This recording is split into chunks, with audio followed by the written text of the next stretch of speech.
Vamos a empezar entonces por el prólogo y saludo. Capítulo 1, versículos 1 al 8. Primero reconozcamos la estructura. Aparece el título, versículo 1a. Primero que usa la palabra Apocalipsis como título de un libro. Esto que decíamos que se debería llamar la revelación de Jesucristo. Bien. Versículos 1b al 3 tenemos la explicación del título.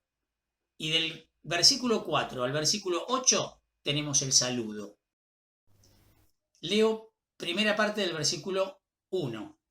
Revelación de Jesucristo que le fue confiada por Dios para enseñar a sus servidores lo que tiene que suceder pronto. Me detengo, hay varias cosas para decir acá. Recuerden todo lo que vimos antes. Desocultamiento de algo que estaba oculto. Y este desocultamiento, ¿para quiénes es? A sus servidores. No es un mensaje neutral. Se revela a los justos, se revela a los pequeños. ¿A qué suena esto? Sí, Mateo 11:25, ¿se acuerdan? Yo te alabo, Padre, Señor del cielo y de la tierra, porque has ocultado estas cosas a los sabios y a los prudentes y las has revelado a los pequeños. Bueno, estamos en el mismo clima, estamos en la misma onda. ¿A qué corresponde esta revelación? A la realidad del cielo, míticamente considerado, ¿se acuerdan? Cielo y tierra, corresponde al mundo trascendente de la presencia de Dios, pero en la historia. Es la lectura trascendente de la historia. Estamos entonces en lo contrario de lo que hace la ideología, que es ocultar, para engañar, para sostener el poder impuesto. Paralelos. Primero, paralelo con Daniel, donde Dios le revela lo que los teólogos del imperio no podían entender. Y paralelo con Pablo, carta a los Gálatas, capítulo 1, versículo 12.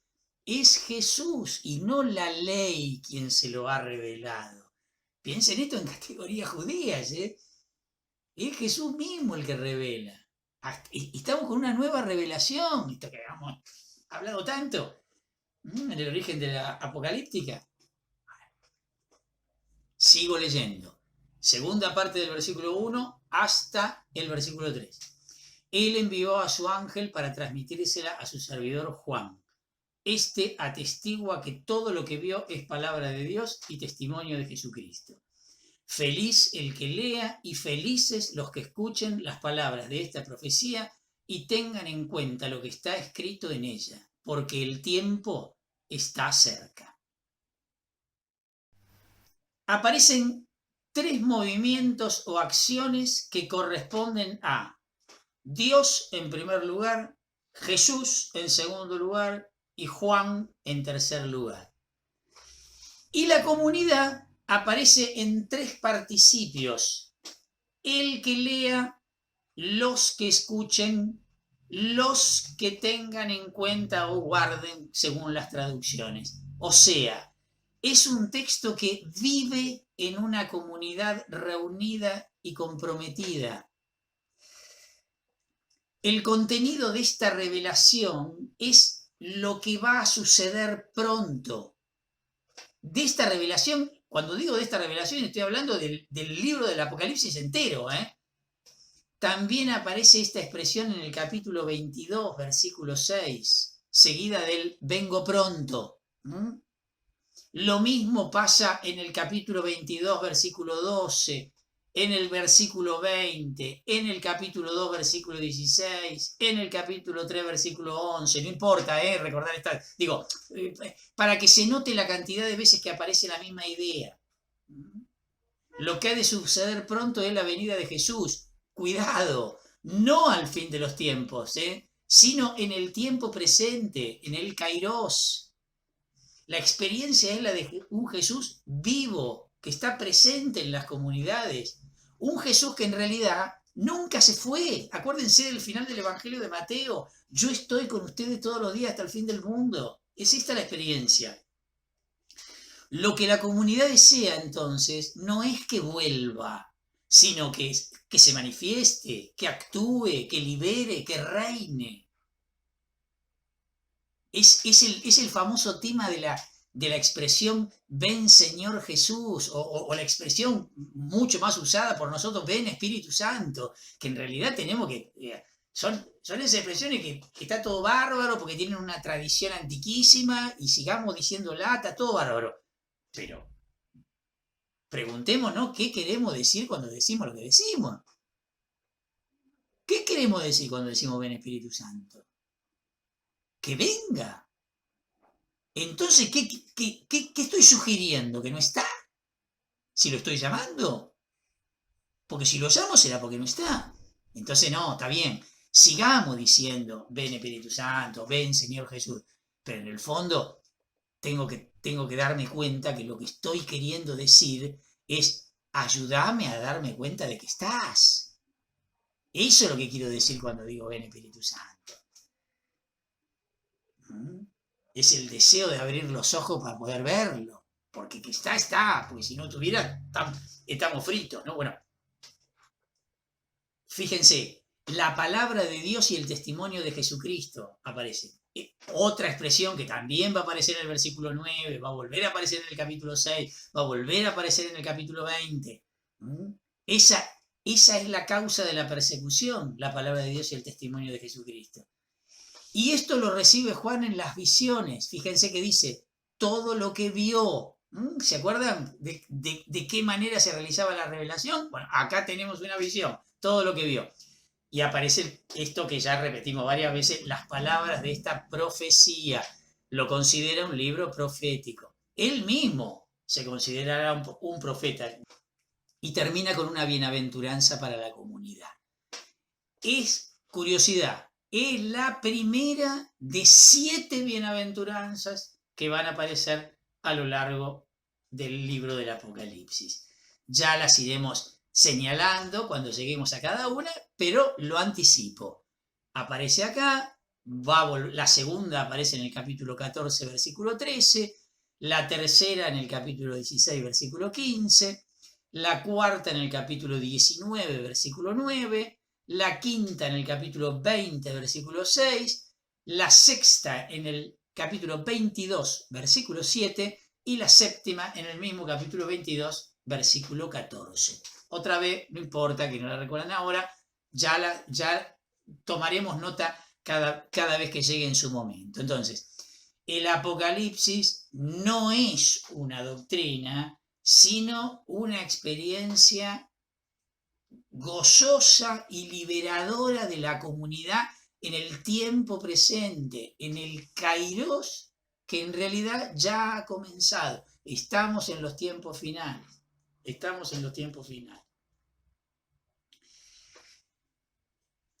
La partecita 1, 4 al 8, antes de leerla, hago un par de aclaraciones. Aparece un saludo, como una carta, igual que como va a terminar el capítulo 22, el saludo final también tiene forma de carta, lo habíamos dicho antes. Se combina entonces el género literario apocalíptico con el epistolar. Estamos en lo mismo que la segunda carta a los tesalonicenses, que es un texto apocalíptico también en forma de carta. ¿Sí? Estamos cerquita de ahí. Es más que un saludo esto. Es un texto litúrgico, casi diríamos que es un manifiesto teológico. Todo el Apocalipsis refleja la liturgia de la comunidad que está orando y ¿y para qué ora reunida? Para fortalecerse en la adversidad, porque la están pasando mal. Y entonces el lugar de la liturgia es el lugar del fortalecimiento de la identidad cristiana. Especialmente, esto lo vamos a ver en los capítulos 4 y 5, especialmente en el capítulo 19, pero también en otras muchas partes, en donde claramente vamos a encontrar textos decididamente litúrgicos. Acá nos enfrentamos en todo caso con el primero, en esta forma de saludo. Fíjense la estructura. Es un diálogo litúrgico como hacemos nosotros en la misa. Arranca Juan, versículo 4. Yo, Juan, escribo a las 7 iglesias de Asia. llegue a ustedes la gracia y la paz de parte de aquel que es, que era y que vendrá, y de los 7 espíritus que están delante de su trono, y de Jesucristo, el testigo fiel, el primero que resucitó de entre los muertos, el Rey de los reyes de la tierra. Ahí habló Juan. Ahora habla la comunidad. El que nos ama y nos purificó de nuestros pecados por medio de su sangre, e hizo de nosotros un reino sacerdotal para Dios su Padre. A él sea la gloria y el poder por los siglos de los siglos. Amén. ¿Se dan cuenta que estamos en algo parecido a una misa acá, Sigo. Vuelve a hablar Juan. Él viene entre las nubes y todos lo verán, aun aquellos que lo habían traspasado. Por él se golpeará en el pecho toda la raza de la tierra. Ahora la comunidad. Sí, así será. Amén. Otra vez toma la palabra Juan. Yo soy el alfa y el omega, dice el Señor Dios, el que es, el que era y el que vendrá, el Todopoderoso. Genial es esto. Genial. Fíjense, analicemos un poquitito. 2 claras referencias al Éxodo aparecen acá. Yo soy el que soy, el nombre de Yahvé, Éxodo 3:14, ¿sí? Y el reino de sacerdotes que aparece en Éxodo 19:6. Ustedes serán para mí un reino de sacerdotes y una nación que me está consagrada. O sea, esto es revolucionario. Ojalá le diéramos más bola a estas cosas. Está hablando de un pueblo constituido como reino, con poder, donde todos son sacerdotes. Esto que nosotros después decimos en el ministerio recibido en el bautismo, ¿no? El triple ministerio de Jesús, por el cual somos sacerdotes, profetas y reyes. Bueno, este lo tiene clarísimo. Ya vamos a ver los signos, si ustedes quieren, casi sí, lo digo así, antijerárquicos del libro del Apocalipsis. El libro del Apocalipsis tiene una concepción comunitaria de profunda hermandad, Ya lo vamos a ir reconociendo. La designación como todopoderoso de Dios, el famoso Pantocrátor, una vez aparece en la segunda carta de los Corintios, capítulo 6, versículo 18, que dice, y seré para ustedes un padre, y ustedes serán mis hijos y mis hijas, dice el Señor Todopoderoso. Pero 9 veces aparece en el Apocalipsis. Y la mayor parte de las veces aparece en un contexto litúrgico y con colorido político. Digamos, ¿qué quiero decir con colorido político? Que está confrontando con los poderes de este mundo, ¿no? El todo poder de Dios frente a los poderes de este mundo. El saludo es trinitario. El Padre aparece según la concepción histórica del Apocalipsis. Fíjense, presente, pasado y futuro que viene. ¿Se acuerdan que habíamos hablado de esto, no? No es el esquema típico nuestro, pasado, presente y futuro. No. Presente, en primer lugar. Y el pasado, ¿sí? Y el futuro que está viniendo. El pasado en función del presente y el futuro también en función del presente. Aparece como el Dios de la historia, no como un Dios filosófico. Otra que nosotros tenemos incorporada también, grabada a fuego. El yo soy el que soy, que lo tenemos habitualmente asociado a él. Yo soy el que hago ser, causa del ser de todo lo que existe. Casi un Dios metafísico. ¿Y qué quieren que les diga? Cuando uno va al Antiguo Testamento, introducción al Antiguo, ya lo deben haber visto esto tal vez, y la experiencia del pueblo de Israel no es la de un Dios metafísico, la experiencia del pueblo de Israel es la de un Dios que está presente en la historia. Por eso es que ese enigmático Yahvé, forma arcaica del verbo ser, y hay muchos que dicen, habría que leerlo mucho más cerca del yo soy el que estoy, que yo soy el que soy, incluso teniendo en cuenta esta dinámica de la mayoría de las lenguas donde el verbo ser y estar se dicen de la misma manera, ¿no? Pero bueno, dejémoslo ahí, consignémoslo. Acá Dios aparece como el Dios de la historia sin ningún lugar a dudas. El Espíritu aparece en la plenitud de su acción y de su poder, en número de 7. Las referencias a Jesús contienen se puede hacer una cristología con esta referencia. 3 veces aparecen en boca de Juan. Una, el testigo fiel. ¿Qué sería el testigo fiel? Es el signo de esperanza para una comunidad que está llamada al martirio. Él fue el primero, ¿sí? Primero que resucitó de entre los muertos. O sea, detrás de él venimos todos los demás. El mensaje de esperanza tremendo. Y rey de los reyes de la tierra. Claro sentido político. El emperador, ya lo vamos a identificar, ¿no? Pero el emperador tiene todo el poder y nos está haciendo hacer la vida imposible, pero Jesús tiene más poder que el emperador. Esto es el Señor de los señores, es el Rey de los reyes de la tierra. Entonces, dijimos, 3 aparecen en boca de Juan y 3 aparecen en boca de la comunidad. Al que nos ama, miren cómo se lo describe Jesús, al que nos ama, nos ha lavado con su sangre y ha hecho de nosotros un reino. O sea, la comunidad se siente amada y liberada por Jesús para constituir un reino con poder, donde todos son elegidos. ¿Al modo de qué? ¿A qué suena esto? Primera carta de Pedro, capítulo 2, versículos 9 al 10. Ustedes, en cambio, son una raza elegida, un sacerdocio real, una nación santa, un pueblo adquirido para anunciar las maravillas de aquel que los llamó de las tinieblas a su admirable luz. Ustedes, que antes no eran un pueblo, ahora son el pueblo de Dios. Ustedes, que antes no habían obtenido misericordia, ahora la han alcanzado. Jesús viene, el verbo ergetai está en presente, o sea, referencia a su presencia en el hoy de la comunidad. Entre la nube, dice, claro paralelo, está tomado de Daniel 7, esto. Al que traspasaron, referencia a Zacarías 12, versículo 10. Verán y harán duelo. Ahora los verbos están en futuro. Jesús también se manifestará algún día para poner fin al tiempo presente e inaugurar el reino de Dios en la historia. Lo que se va a narrar a partir del capítulo 19, versículo 11, hasta el capítulo 22, versículo 5. ¿Se acuerdan de la estructura? Versículo 8 termina haciendo una inclusión con el versículo 4. Otra vez, aquel que es, que era, y agrega la expresión alfa y omega, o sea, comienzo y fin de la historia.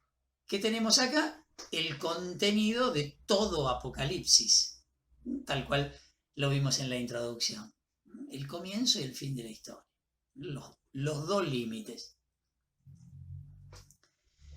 Ingresamos entonces a la primera parte, después de este prólogo y saludo, que es la visión apocalíptica de la iglesia, lo que va del capítulo 1, versículo 9 al capítulo 3, versículo 22. Estructura general. Las 2 partes, capítulo 1, versículo 9 al 20, y los capítulos 2 y 3, las cartas famosas, están unidas en lo literario y en lo teológico. En la primera tenemos el fundamento de la segunda. En la primera parte tenemos el fundamento de la segunda parte. Jesús, vivo en medio de las iglesias, ordena a Juan que escriba. El que habla a cada iglesia es el mismo Jesús, citado con alguna referencia a el capítulo 1, versículos 9 al 20, con alguna referencia a la visión. Y además tiene correspondencia, acuérdense de la estructura concéntrica, con el capítulo 19, versículo 11, al capítulo 22, versículo 5, la visión apocalíptica del futuro. Acá va a estar involucrada principalmente la iglesia. Allá la cosa se abre a la humanidad y al cosmos. paralelo. Capítulo 1, versículo 9 al capítulo 3, versículo 22, con respecto a la otra parte, capítulo 19, versículo 11 al capítulo 22, versículo 5. Ambas empiezan con una visión cuyo centro es Jesús. Ahora lo vamos a ver de acá, después lo veremos allá. Acá Jesús se enfrenta con las iglesias. Allá Jesús se enfrenta a las bestias y a los reyes de la tierra. Acá Jesús discierne lo bueno y lo malo en cada una de las comunidades. Allá, antes de juzgar al mundo, entonces ya había juzgado a la iglesia. Jesús da ánimo al vencedor en las cartas. Las promesas en muchos casos se corresponden con imágenes que van a aparecer allá en la Jerusalén celestial. Comer del árbol de la vida, no sufrir la muerte segunda, no borrar de su nombre del libro de la vida. Acá Jesús prepara a la iglesia para vivir el presente. Allá pone fin al tiempo presente y transforma la historia. Destrucción del mal y construcción del reino. ¿Se acuerdan de la dinámica pascual? Que tenía que destruirse lo viejo para que pueda dar lugar al surgimiento de lo nuevo. Bueno, tal cual. Entre ambas, se sitúa el tiempo presente, el kairos que llega, lo que ha de suceder pronto. ¿Qué va a ser? Todo lo que hay en el medio de estas dos secciones, lo que va del capítulo 4, versículo 1, hasta el capítulo 19, versículo 10. Lo que está adentro de estas dos secciones. Maravilloso, ¿eh? Volvamos a nuestro texto. Salgamos de la estructura grande, volvamos a nuestro texto. Capítulo 1, 9 al 20. Veamos primero la estructura, como estamos haciendo. Contexto de la visión, versículos 9 y 10. Audición, versículo 11. Visión propiamente dicha, versículos 12 al 17. Nueva audición, versículos 18 al 20. ¿Cómo? La estructura. Empiezo a leer. Leo versículos 9 y 10. Yo, Juan, hermano de ustedes con quienes comparto las tribulaciones, el reino y la espera perseverante en Jesús, estaba exiliado en la isla de Patmos a causa de la palabra de Dios y del testimonio de Jesús. El día del Señor fui arrebatado por el Espíritu. A ver, nos da 4 claves de interpretación. En primer lugar está la presentación de Juan. Miren cómo se presenta en relación con lo que habíamos dicho antes de la desjerarquización. Hermano y compañero de los destinatarios. Excluye jerarquías de poder en la comunidad, como lo habíamos anticipado antes. Una iglesia que aparece dirigida por profetas. Él se presenta como uno de ellos. ¿Hermano en qué? Hermano en la tribulación, o sea, la opresión, la persecución, en el reino, la palabra basileia, una palabra potente, el reino como alternativa y respuesta, y la resistencia, hipomoné, que es la actitud para darle lugar al reino. Ya vamos a hablar de esto, ya vamos a hablar de esto. Presentación de Juan. En segundo lugar, miren cómo se ubica. Exiliado en la isla de Patmos. Y en tercer lugar viene la causa del exilio. Por causa de la palabra de Dios y del testimonio de Jesús, que representa todo el contenido del Apocalipsis. Acuérdense del versículo 2. ¿Sí? Y será la causa de la muerte de los mártires, como ya habíamos adelantado. Volverá a aparecer la misma idea en el capítulo 6 y volverá a aparecer la misma idea en el capítulo 20. Y lo cuarto que dice, caí en éxtasis el día del Señor. Es equivalente a fui arrebatado. Caer en éxtasis significa esto, ¿no? Tener una visión extática del cielo, de Dios. Bien. La visión es un acto de fe y de espiritualidad. Juan ¿Qué es lo que quiere dar a entender? Juan es transformado por el Espíritu para poder recibir la revelación. Esto es lo que está insinuando. ¿Y cuándo ocurre esto? El día del Señor, o sea, el domingo, durante la liturgia, quiere decir esto. El contexto litúrgico que vamos a empezar a ver cada vez con más frecuencia. Es la primera vez que aparece Día del Señor, ¿eh? El domingo como día del Señor. Vamos a leer ahora del 10b al 20, propiamente la visión con las dos audiciones, digamos, ¿no? Y oí detrás de mí una voz fuerte como una trompeta que decía: escribe en un libro lo que ahora vas a ver y mándalo a las 7 iglesias. A Éfeso, a Esmirna, a Pérgamo, a Tiatira, a Sardes, a Filadelfia y a la Odisea. En el versículo 12 ahora comienza propiamente la visión. Me di vuelta para ver de quién era esa voz que me hablaba y vi 7 candelabros de oro y en medio de ellos alguien semejante a un hijo de hombre revestido de una larga túnica que estaba ceñida a su pecho con una faja de oro. Su cabeza y sus cabellos tenían la blancura de la lana y de la nieve. Sus ojos parecían llamas de fuego, sus pies bronce fundido en el crisol y su voz era como el estruendo de grandes cataratas. En su mano derecha tenía 7 estrellas, de su boca salía una espada de doble filo y su rostro era como el sol cuando brilla con toda su fuerza. Al ver esto caí a sus pies como muerto, pero él, tocándome con su mano derecha, me dijo, y viene la segunda audición: no temas, yo soy el primero y el último, el viviente. Estuve muerto, pero ahora vivo para siempre y tengo la llave de la muerte y del abismo. Escribe lo que has visto, lo que sucede ahora y lo que sucederá en el futuro. El significado misterioso de las 7 iglesias que has visto en mi mano y de los 7 candelabros de oro es el siguiente. Las 7 estrellas son los ángeles de las 7 iglesias y los 7 candelabros son las 7 iglesias. A ver. Es una visión, pero puesta por escrito.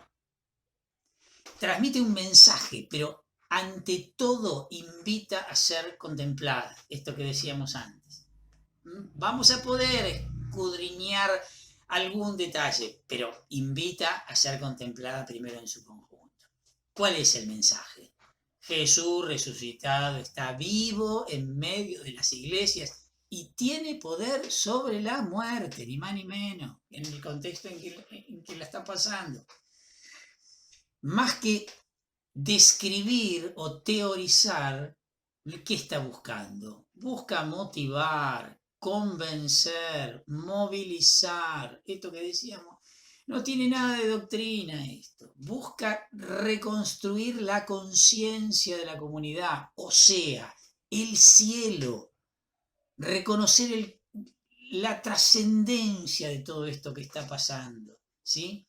Cumple una función entonces, lo vamos a repetir 400 veces esto, desocultadora de la historia, revela lo que no se ve a simple vista, lo profundo, lo trascendente de la historia. El poder de Jesús sobre la muerte es el mensaje de toda la visión, no solamente el versículo 18, que es donde lo dice explícitamente. El símbolo del Hijo del Hombre, bueno, por lógica, ¿no?, está tomado de Daniel 7. En Daniel representa al pueblo de los santos del Altísimo, no a un individuo particular. Aquí es antisímbolo de las bestias que representan a los imperios. Vendrán en su momento, me estoy anticipando, pero bueno, tenemos que hacer estas aclaraciones. Hay una insistencia en la corporeidad de Jesús. El vestido, la cabeza, los cabellos, pies, voz, mano, boca, rostro, hasta que llega al extremo de sentirla en su propio cuerpo. La segunda parte del versículo 17. Me tocó, dice, con su mano derecha. Estamos ante una visión estática. ¿Qué es esto de que lo siente físicamente? En su mano están las 7 estrellas. Seguramente se debe referir a los responsables de la comunidad, por la aclaración que hay al final, ¿no? 2 veces manda Juan escribir, estas 2 audiciones, la del versículo 11 y la del versículo 19. Representan claramente una inclusión, ¿no? Debe escribir entonces lo que ve, lo que ya es, por un lado, la presencia de Jesús en medio de las iglesias, que sin sacarlos de la crisis, la hace vivir de una manera distinta. ¿Dónde pasa algo parecido a esto? Los discípulos de Maús. ¿Se acuerdan de los discípulos de Maús? Nosotros esperábamos que fuera él el que iba a liberar a Israel, pero a todo esto ya van 3 días que pasaron estas cosas y se vuelven penando a la casita de los viejos, se vuelven de vuelta a su casa. De repente reconocen a Jesús resucitado y ¡chao! Vuelven a Jerusalén llenos de alegría, compartir la alegría. ¿Qué había pasado en el contexto? ¿Había cambiado algo en el contexto? ¿Había caído el Imperio Romano? No, todo seguía igual. Pero ellos no eran los mismos. Pasaron del semblante triste, como dice el relato al principio, a la alegría incontenible que les hace salir de noche, aun cuando al otro le habían desaconsejado. Che, mirá que se está cayendo el sol, vení, quédate a pasar la noche con nosotros. No le importó nada, salieron de noche corriendo a Jerusalén. Estamos ahí, ¿eh? La presencia de Jesús que transforma la vida de las personas, a pesar de que el contexto no sea el más agradable. Bueno, entonces, debe escribir, decíamos, lo que ve, la presencia de Jesús en el presente y lo que va a suceder más tarde. ¿Sí? ¿Qué es lo que va a suceder más tarde? Lo que se describe entre los capítulos 4 y el capítulo 19, versículo 10. Entramos a las cartas. Las cartas no las vamos a desarrollar, son muy parecidas. Voy a dar simplemente una visión general de las cartas. Ocupan el capítulo 2 y el capítulo 3. Todas tienen la misma estructura. Destinatario, aparece al ángel de la iglesia de orden de escribir, escribe. ¿Quién escribe? Esto dice el que, y retoma algunos de los atributos que habían aparecido en la visión del capítulo 1, versículo 9 al 20, esta que acabamos de analizar. Luego viene el cuerpo de la carta, con la descripción de la situación, yo conozco, si corresponde una reprensión, pero tengo ante ti, orden de arrepentimiento, aparece una revelación profética, la promesa de una visita, los exhorta, no temas, recuerda, te aconsejo, según cada una de las cartas.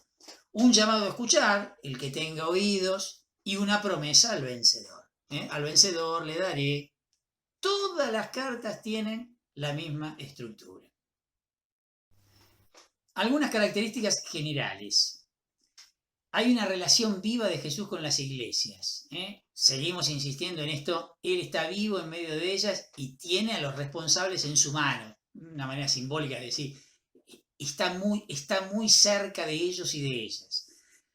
Se presenta a cada una de una forma diferenciada y particular. Conoce profundamente a cada una y lo que dice, además, responde a la realidad particular, histórica, de lo que ocurría efectivamente en cada una de esas comunidades. Representa casi podríamos decir como una visita pastoral a las iglesias, hablando en términos modernos. El número 7, obviamente, le da una plenitud y una universalidad a la realidad concreta de las comunidades. Aparecen como los dos elementos. En estas 7 comunidades están representadas la iglesia todas las iglesias, pero a su vez lo concreto de cada una, lo particular de cada una, quiere decir que es una palabra a todos, pero a cada uno en particular. También. Se dirige a todas con el mismo amor pastoral. Sin embargo, si uno hace una síntesis de lo que le dice a cada una, Esmirna y Filadelfia son irreprochables. Éfeso y Tiatira tienen, digamos, más virtudes que defectos. Pérgamo, más o menos equilibrado, tiene un 5 Pérgamo. Sardes, casi todo mal, apenas al año un 4. y la Odisea se la lleva Marzo. Desaprobada totalmente. Jesús prepara a las comunidades entonces para el Kairos, para el presente, no para el fin de los tiempos. Otra vez insistimos con esto. Iré donde ti, dice. Se trata de su manifestación en el presente, lo que va a venir a partir del capítulo 4.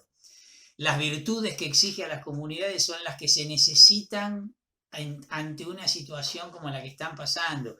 Resistencia, no desfallecer, no temer, caridad, fe, ánimo. ¿Quiénes son los oponentes internos que aparecen acá? En el capítulo 2, versículo 2, se habla los que se llaman apóstoles sin serlo. En el capítulo 2, versículo 6 y en el versículo 15, los nicolaitas, que seguramente es un juego de palabras de Nicolaón, que sería el que vence al pueblo. En el capítulo 2, versículo 20, se habla de Jezabel y su grupo. Jezabel, recuerden, primer libro de los Reyes, entre los capítulos 17 al 21, en el ciclo de Elías, es el prototipo de la idólatra, Jezabel. Los que sostienen la doctrina de Balaam, capítulo 2, versículo 14, tal vez Balaam, que sería el que consume al pueblo.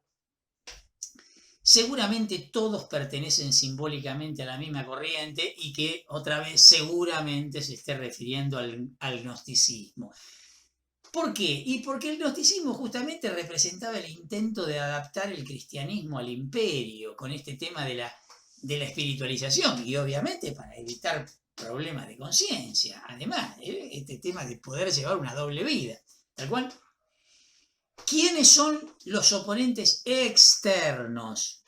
Claramente el Imperio Romano. En el versículo 10 del capítulo 2 hay una referencia a la descripción de las bestias que va a venir en el capítulo 12 y en el capítulo 13.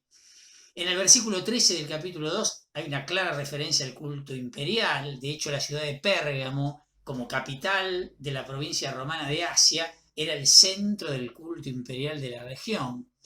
En el versículo 24 del capítulo 2 hay una referencia a la ideología del imperio. Cuando se habla de la sinagoga de Satanás, en el capítulo 2, versículo 9 y en el capítulo 3, versículo 9, seguramente se está refiriendo a los judíos vendidos al imperio. Bueno, esto como una descripción general de lo único que no vamos a leer versículo por versículo, que son las cartas entonces de estos dos capítulos, capítulos 2 y 3.